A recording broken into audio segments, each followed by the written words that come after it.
first, what does that mean? It means first. First of all, now we could interpret this first in one of two ways. Both would be accurate. One probably maybe slightly more accurate for most situations. First means primary. This is most important, okay? It doesn't always mean before anything else. It means that in a lot of circumstances, but what it really means is the primary thing, the most important thing, but it's also not bad to do it first. My daughter had a couple of friends over the other day, and we were sitting around to play a game, and they had to learn how to play this new game that I was teaching them. And as we were doing it, one of the little girls raised her hand, and she said, maybe we should pray first. And there I am, the pastor, and I'm like, well, I can't really tell her that we don't pray before games, but okay, we'll pray. So I was like, dear Lord, help us to learn how to play this game and to be nice to each other. Amen, right?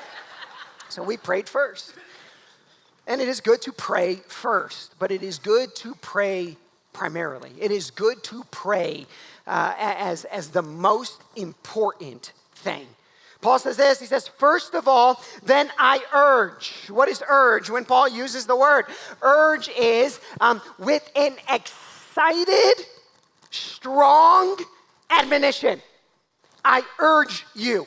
This is of great importance. First of all, then, I urge that supplications, prayers, intercessions, and thanksgivings be made for all people. The first thing you ought to do is pray. Before you talk, pray. Before you plan, pray. Before you participate, pray. Before you start running down all of your plans in your mind, stop and pray.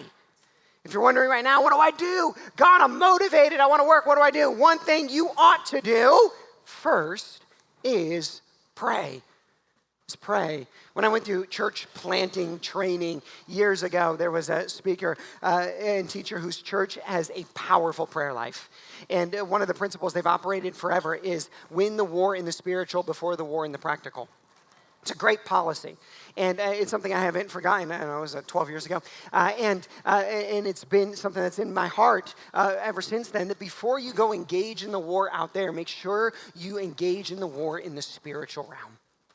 Win that war first. He says, first of all, pray. Is that your first response? When you're feeling stuck, is it to pray? When you're feeling agitated, is it to pray? When you feel like there's spiritual attack or darkness that is descending over you, is it to stop and pray? Do you know that when the enemy comes after you, and when there's spiritual darkness in your life, and you can feel spiritual darkness, you can sense it. Your mood changes, your outlook changes, your perspective on what you think is good and bad begins to shift. You become agitated with people you ought not to be agitated with.